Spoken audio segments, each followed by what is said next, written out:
If you are ready to regain control of your life from the narcissistic family members, husband, wife, exes, friends, coworkers who have been dominating and controlling you, it's not as difficult as you might believe. It comes down to being able to turn off certain people-pleasing behaviors that you might not even be aware of. We're going to read an article that's titled, "If You Really Want to Take Control of Your Life," which includes stopping narcissists. Say goodbye to these 7 people-pleasing behaviors. Let's get into it. My name is Kevin, and this is The Royal We.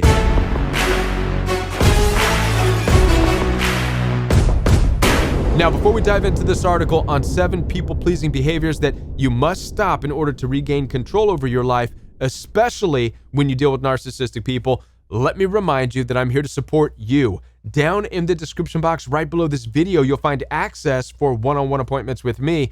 I do take telephone calls and video calls through Zoom, FaceTime, and WhatsApp. So for those of you who are struggling because you are a people pleaser and it's landing you in trouble and in narcissistic abuse time and time again, you do not have to go through this alone. Schedule some time with me. Let's talk about how to stop certain people-pleasing behaviors in your life. Also, The Rowie does have a private membership available for you where you get daily live support from me with a growing community of people from all over the world. And by the way, this article that we're about to read together in its entirety is a part of the Royal We membership app, where you can engage with the actual article there in the app. You can download the Royal We app down below in the description box. Lastly, the Royal We does have merchandise available for you. You can pick up a t-shirt, a hoodie, a mug, a hat, show your support for the Royal We, and whoever tags me at Join the Royal We on Instagram, sporting their Royal We shirt or hat, does get a 1-hour appointment on me. I hope that that is you. Now, let's get into this article. But one more thing I want to share with you before we get into this article. I came across this clip that was absolutely alarming. It is by far one of the most narcissistic clips that is peddled as human psychology. This is the type of nonsense that is being pushed and shoved down people's throats, and it's no wonder we have a lot of narcissistic people huffing and puffing and climbing and fighting for status, for power, for money, simply so they can be heard in life. It is absolutely ridiculous. Let's look at this clip together and you'll see what I mean. People don't respect you, then you didn't deserve respect in the first place. People don't admire those who are simply nice, they admire those who have power. Okay, real quick, right off the bat, it's talking about 2 separate things here. It mentions respect and then admiration. As far as I'm concerned, respect should be given to everyone. I respect everybody. I don't care if they're homeless or if they have money or if they have power or if they don't have power or if they're hungry or if they're sick or if they're ill or if they're whatever. Human beings should have basic respect. Now, admiration, on the other hand, is different. While I might respect, and I do respect, somebody who is down and out and doesn't have a lot, I may not admire their position in life. I may not admire a person who is homeless and living on the streets. I may not admire that lifestyle, but I will damn well respect them as an individual, as a human being. And so right off the bat, this load of garbage clip is confusing people with enmeshing basic respect and admiration. It's basically saying if you can't admire them for their position in life, then they deserve no respect. Now, how many of you can already see the narcissism behind this? But wait, it's not done. It gets worse. Kindness without strength is just weakness. This is day 24 of Decoding Human Nature. Okay, I'm going to cut it off right there again. It says kindness without strength is weakness. No. I tell you, kindness is a strength. I'm going to say this again.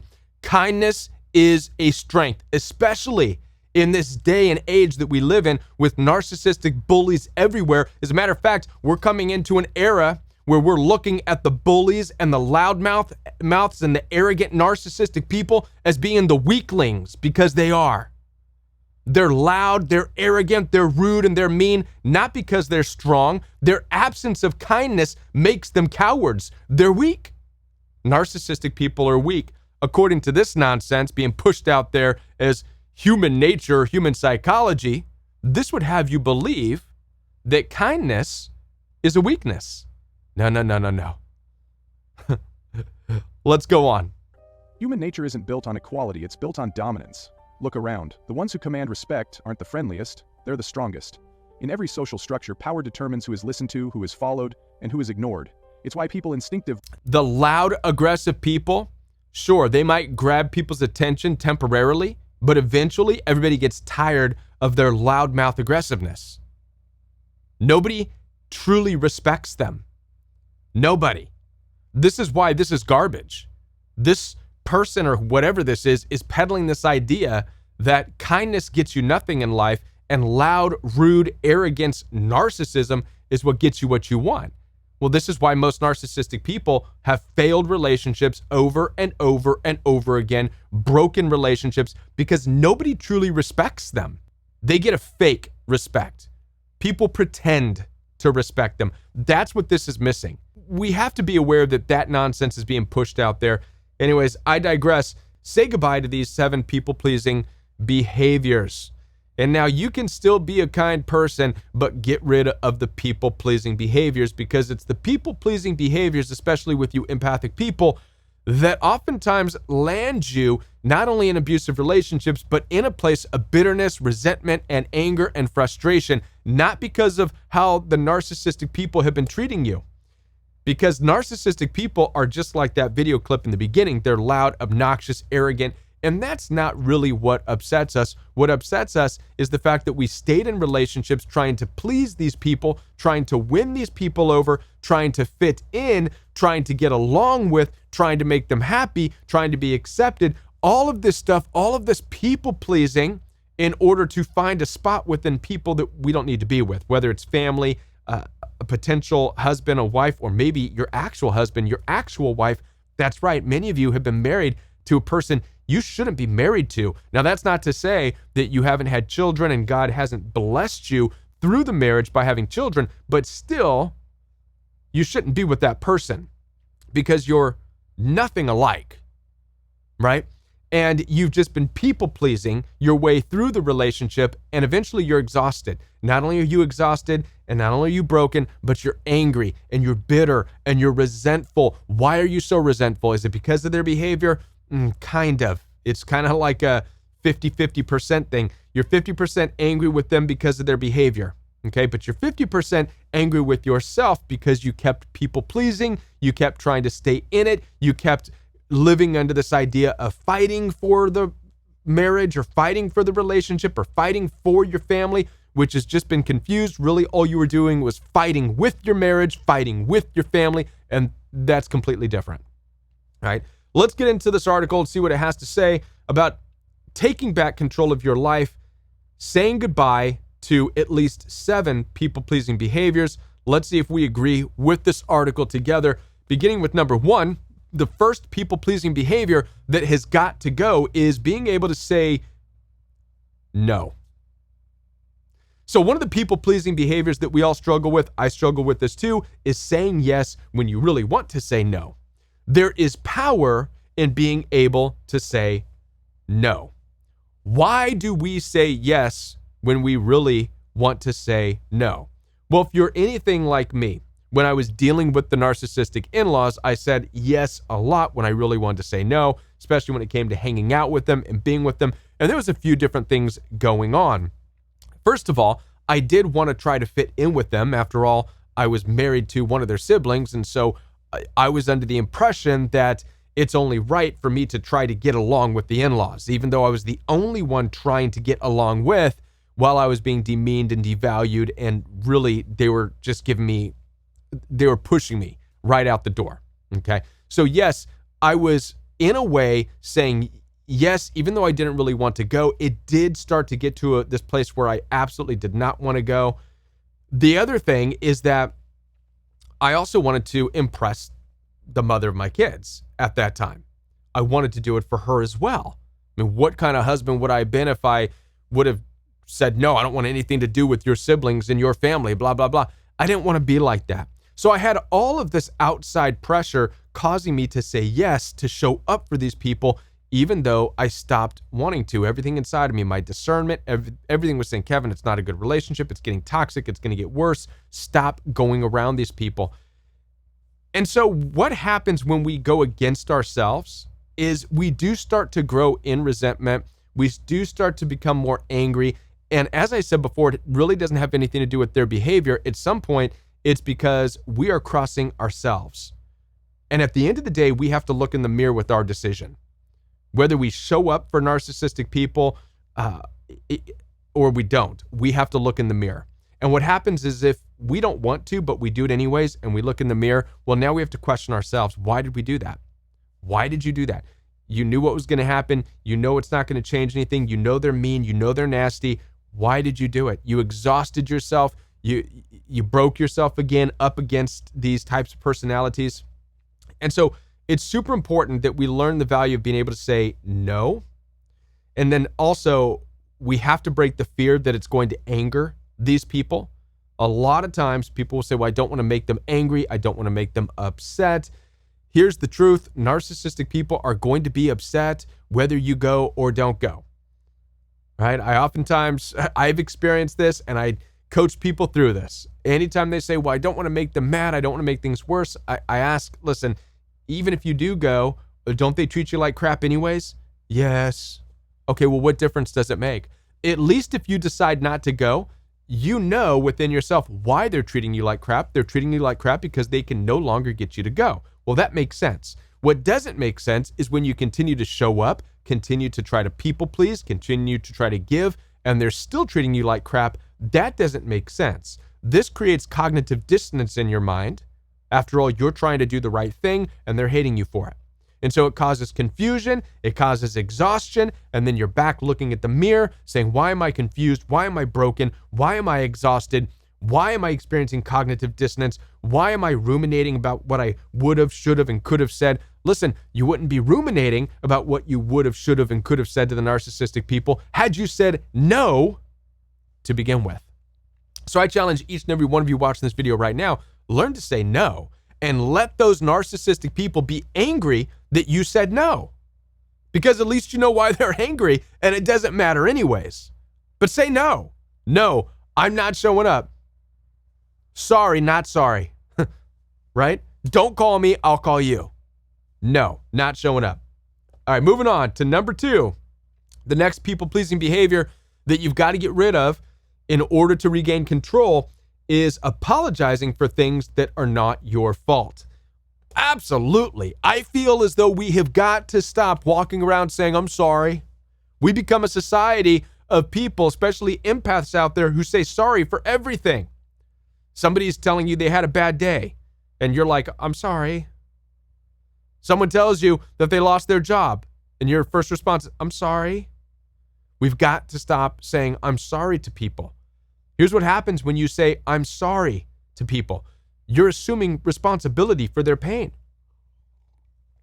And it might seem harmless. It might seem innocent. You might say, no, but Kevin, it's okay to say I'm sorry. It's a way of resonating with them. It's a way of being empathic with them. Wrong. You're one step away from really believing that you are contributing to their pain. And oftentimes this is what happens. We get so comfortable with just saying, I'm sorry to people, that now when narcissistic people, family members, husband, wife, friends, coworkers are in our life yelling and screaming because they're angry, they're arrogant, they're loudmouths, they're these dominating, controlling people like we saw in that video, your first response is going to be, I'm sorry, because you're assuming responsibility. You're unconsciously taking responsibility and you're taking on the burden of their anger, of their frustration, of their sadness, of their cruelty, and it's not your fault. You don't need to apologize for that. That's their fault. Their anger is their problem, not yours. Their sadness is their problem, not yours. We've got to stop making it our cross to bear when somebody else is angry. And here's the worst part. As you continue to try to be a people pleaser and say, I'm sorry, anytime a narcissistic person is angry with you, all you're doing is justifying them without even realizing it. The moment you say, I'm sorry to an angry, aggressive, narcissistic person, you now have given them permission to dump all of their anger onto you because it's your fault. You might as well have raised your hand saying, I will be the reason you're angry. I will be your scapegoat. I will be your punching bag. Come and hit me. I deserve it. That's what you're saying. You see, I wish somebody would have stopped me back when I was dealing with the narcissistic in-laws. I was going to church at the time. This is why I stopped going to church for a while, because it was so devastating to go to the leadership of the church that I was worship leader at. I was sharing with them the cruelty that I was experiencing from those in-laws, the name calling, this and that. And one of them actually said, Kevin, maybe go sit down and just apologize for what it is that you've contributed into the dynamic and watch what God will do. Oh, how many of you want to guess if God did anything in that situation? God did nothing. All that happened is I showed up and I said, I'm sorry. Not a single one of them said sorry to me in return, but they all upped the ante. They became more violent and more hostile to the extent I didn't even fully understand what was taking place. What I didn't realize just took place was that I now put myself as the reason for all of their bad behavior. I justified all of their yelling, screaming, and anger. In their sick and twisted narcissistic minds, they're like, yes, finally, Kevin now admits that he is the reason that we're so angry. And from that moment on, they sought to continue to point their nasty little narcissistic fingers at me.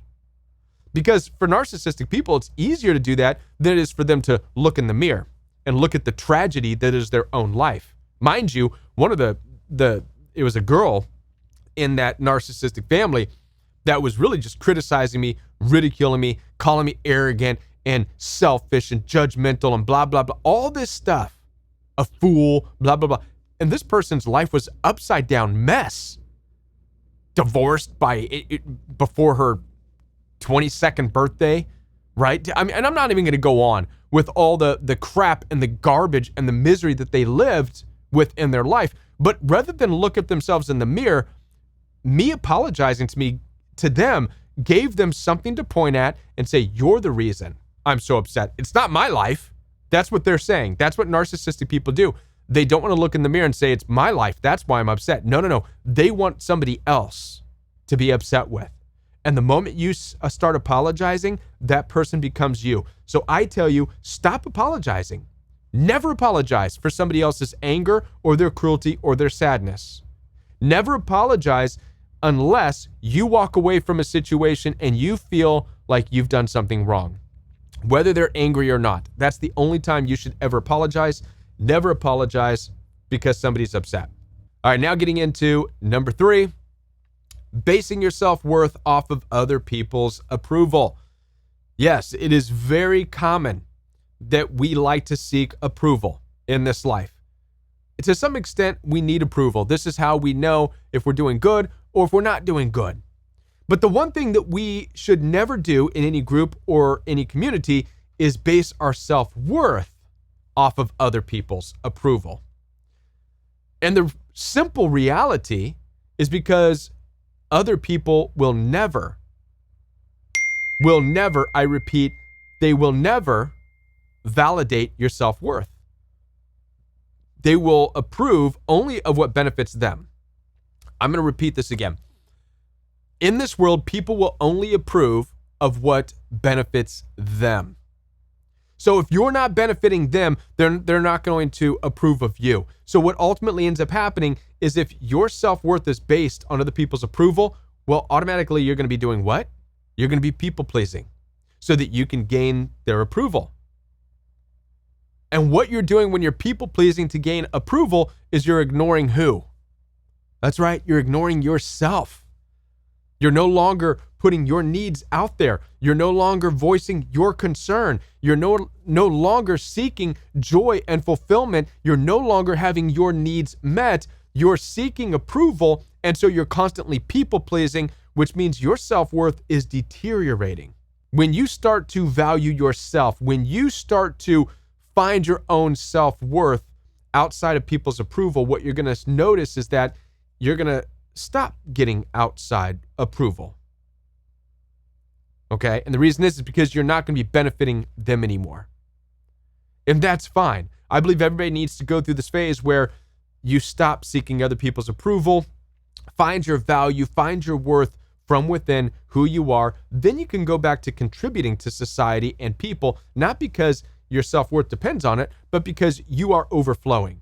That's the best way to do it. But so long as you are seeking people's approval without having a sense of self-worth first, you're at risk. You're at risk for just becoming a people pleaser, and it's not going to end well. All right. Moving on to number 4. Number 4 is avoiding conflict at all costs. Yes, this is a big one. It's very common for empathic people to avoid conflict. Now, this is a dicey one because we obviously want to avoid conflict with dangerous, nasty, narcissistic people, or even if they're not dangerous, let's just call them nasty, narcissistic people because they want to keep you in conflict, right? Your narcissistic family members, they love the conflict. They thrive off of conflict, and you as an empath, it can exhaust you. So to some extent, yes, you want to avoid conflict, right? The Bible even says if you go into a house, whether it's your family or friends or coworkers, and you bring your peace with you and they don't receive your peace, what's it say to do? It says to turn, leave, walk out the door, kick the dust off your feet, right? Leave the dirt of that house there. If you ask me, that in a way is avoiding conflict. And that's important. So you do want to avoid conflicts. A lot of narcissistic people will accuse you of running and avoiding conflict. And at some extent, you have to say, yeah, I'm avoiding your conflict, right? A lot of narcissistic people will say, oh, you just run from your problems. No, I'm running from your problems. That's what you need to say. You need to be able to say, I'm not running from my problems. I'm running from yours. So you do have to know when to avoid conflict because it is important. Otherwise, you're going to get stuck in a death trap with narcissistic people. But what I believe this is referring to is avoiding conflict at all costs in a people-pleasing way, meaning never standing up for yourself, never using your voice, never going no contact, never leaving. So in that situation where the Bible says, if you bring your peace into a family's home and they don't receive it, turn and shake the dirt off your feet and leave. That in a way is being engaging in conflict. Your body language, even leaving a situation, is being confrontational. It is. What this means by avoiding conflict is you just standing there. You being in a relationship, you showing up to your narcissistic family members, your in-laws, friends at work, and you just taking whatever garbage they're dumping on you. And you're not using your voice. You're not saying this is bothering me. You're not trying to tell them to stop, and you're not leaving. You're just standing there and taking it. This is the kind of conflict avoidance that we need to stop because that's not going to do anything good for you. It's not going to help you. It says this right here. I'm going to read a little bit of what this article says here. It says, I used to think that keeping the peace was more important than speaking my mind. If something bothered me, I'd push it down. If someone crossed a boundary, I'd let it slide. I told myself I was being easygoing, but in reality, I was just afraid of upsetting people, afraid of confrontation, afraid of not being liked. Yes, so this is what it looks like when we avoid conflict. It looks like you stand there, you take it, you don't say anything in return, you don't leave the situation. So I would say this, in order to stop people pleasing, learn the value of saying, stop talking that way to me. Learn the value of saying, I'm going to leave if you're going to continue this behavior. Learn the value of just leaving. Walking away, because like I said before, oftentimes turning your back and walking away is confrontational enough, especially if they're not listening to you. If they won't listen to your words, they'll listen to your backside. They'll listen to your butt. Wait, that didn't sound right. You know what I mean? They'll listen to the sound of your feet as your feet are scurrying out the door. They're going to listen to that. Your body language is loud. Your response is loud enough. Anyway, let's stop avoiding conflict by just standing there and taking it, right? By the way, I remember, I'm going to share one more thing with you. I had a conversation with a fellow coach. I was sharing a story when I was dealing with the narcissistic stepfather who would yell and scream at my mother, at myself, and my brother when we were younger. And there was a time, because I was just a kid, I was pre-teens, and this guy was gigantic to me then. And he would yell within inches of my face. And I was sharing the story with her as I started to adopt this thing where I would just stand and I would stare at him and I wouldn't say anything. And I was convincing myself that I was standing in strength. And it was this fellow coach of mine. She said, Kevin, even though it felt like you were standing in strength, the truth is that's the moment you started to abandon yourself. Because we're not meant to just stand there and stare at somebody yelling. And she's absolutely right. I abandoned myself. I was avoiding conflict. Had I even just turned my back and got the heck away from him, I wouldn't have been avoiding conflict. I would have been engaging in the conflict, but in a way that protected me. So again, avoiding conflict means doing absolutely nothing. And that's what we want to avoid. Moving on to number 5. Number 5, the people-pleasing thing that needs to go is putting everyone else's needs before your own. Absolutely. We've got to stop putting other people's needs first. Listen, the Bible doesn't say to love others more than yourself. It says to love people as you love yourself. You cannot love others more than you love yourself. This is by far one of the trashiest, most garbagey things that I've seen modern Western world churchianity put out there, is convincing people that they have to give and overgive and love people more than they love themselves. It's this whole sacrificial thing, as though we're all supposed to be like Jesus and carry this cross, meaning we are dragging and dying, but we're giving our final blood drops to everybody else and we're sweating for everybody else. Listen, that's not what the Bible says for us to do. We've got to watch that message of living this sacrificial life where we are constantly dying to ourselves for the benefit of others, because what we're doing is serving narcissistic people. That's exactly what they want. Narcissists want you to die to yourself to serve them. Narcissists want to watch you set yourself on fire to keep them warm. Narcissistic people would love it for you to sacrifice yourself, to remain silent, don't say anything, just be their little punching bag, be their little sex toy, be their little whatever they need from you. That is what narcissistic people want. And when you are putting everyone else's needs before your own, that's exactly what you become. It is super important, folks. You cannot be this everlasting well that everybody gets to drink from, all your narcissistic family and friends. You got to stop spilling into their lives, because if nothing's being put back into your well, it's going to become dry. And that's what happens to many of you. That is what was happening to me as well. It's super important that we are surrounded in this life with friends who are feeding us. You need people in your life who are feeding you as well. People who are putting your needs into consideration just as you're putting their needs into consideration. All right, let's stop putting everyone else's needs before our own. It's not biblical at all whatsoever. Number 6, feeling responsible for other people's emotions. Yes, we do need to stop feeling responsible for other people's emotions. I feel like we've addressed this already in this video, but we're going to talk about this again. People's emotions are not your responsibility. If a narcissistic person or toxic family members, if they're angry, their anger is their problem, not yours. Don't make other people's sadness and anger, don't make it your responsibility. It's not your burden to carry, it's theirs. And one of the things you're going to learn in life is that, just to illustrate this point, is that people who treat you cruelly, people who are mean and nasty, the reason they treat you like that is because that's their nature. They're cruel, nasty, narcissistic people. All right? Likewise, people who love you in this life are loving towards you because that's their nature. They're loving people. Yes, we live in a world where this dichotomy exists. There are mean, cruel, nasty people, and you got to watch out, because sometimes mean, nasty, cruel people can pretend to be good, loving people. But all it's going to take is a matter of time once you become intimate to see the real them, which is cruel and nasty. All right?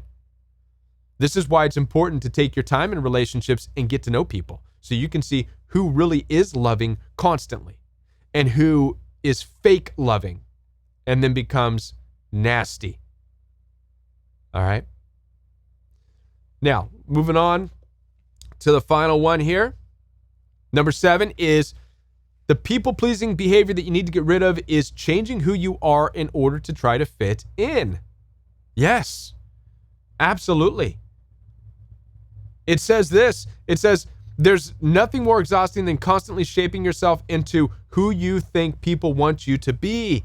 Absolutely.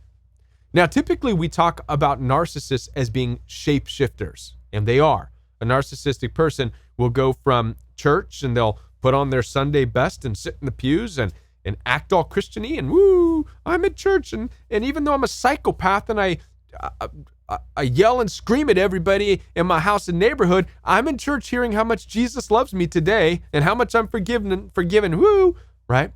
So they'll put on that, and then they'll go to the country bar, and then they'll turn into a biker or a country person at the bar, whatever. Yes, narcissistic people are known for their shape shifting, and they'll do it from relationship to relationship. I've seen narcissistic people in relationships jump from being in a churchy relationship to then being in a relationship with somebody they met at some cowboy boogie dance bar, and suddenly they're wearing a cowboy hat, and country boots and all this and that. It's like, how do you do that?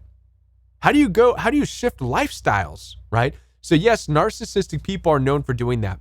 But to an extent, if we're honest, we all, to some extent, change a little bit in order to try to fit in. Narcissistic people take it to the extreme, but we often find ourselves doing this at some level. For example, when I was dealing with the narcissistic in-laws, all right, they were partiers. And at that time, I was not. I was a worship leader at the church. And I'm still not that much of a partier. I don't really do that type of stuff. But because they were, and because I wanted to try to fit in, because they were the family of the mother of my kids, I didn't become a partier like them, but I did show up and I did have drinks with them, and I'd go to their little parties and I would be present, and I was way outside of where I wanted to be. I mean, I had no problem having drinks with them. And to me, as far as I was concerned, I was doing an okay thing. I was just having some drinks with the family, whatever. So I didn't necessarily look at it as me trying to fit in. But the reality is that, yes, I was compromising to hang out and be around a bunch of people who were smoking pot and drinking and doing God knows what in the garage, right? And I also feel like they lost respect for me in that. I do, if I'm honest, when I look back at the whole relationship with the narcissistic in-laws, they were a bit nicer to me when I wasn't partying with them back in the beginning, right? Before I tried getting too close. They were somewhat more nicer and more respectful. But when I started to get closer, more intimately involved, hanging out at their parties, they're doing God knows what in the garage, smoking God knows what, drinking, and I'm just standing around with a beer like, hey, this is cool, guys. I like hanging out with you, right? It wasn't really me, and this is what gave them permission to, in a way, start to attack me in a lot of ways. Because I would imagine that to them, they're like, Kevin, you're going to church, and here you are hanging out while we're in the garage doing, well, we don't even want to tell you what we're doing, right? But here you are standing around. So I wasn't consciously trying to morph into them, but I was going against my boundaries by really hanging out. I really had no business being there. That's my point. This is where we have to be careful, because sometimes we can change who we are unconsciously to try to fit in, meaning we can put ourselves in situations around family dynamics or around certain things, or we can date somebody, or we can, right? Even though it's not really where we belong. This is the area that we want to be careful. You do not need a relationship that bad. You don't need family that bad. The best thing you can do, again, is to know who you are. First and foremost, live out of that, out of authenticity, and gravitate and allow those to gravitate to you who are like you. and who you are really like. Let's all stop bending ourselves and ending up in situations with people we have no business being with. The royal we motto back in the day was this: narcissistic abuse is the result of being with people you have no business being with, doing things you have no business doing, and going places you have no business going. And if we understand this and we stay away, then you will cut the people-pleasing out and you will cut the narcissistic abuse out. That's it for this article. As I said before, you can read the article in its entirety down in the Royal We membership app. You can download the Royal We membership app in the description box below. You can also schedule one-on-one time with me down below, and I will be back with more videos for you right here on the Royal We. If you're brand new to the channel, hit subscribe, hit the like, and the bell notification so you don't miss any future Royal We content, and I'll be back right here. Bye, everyone.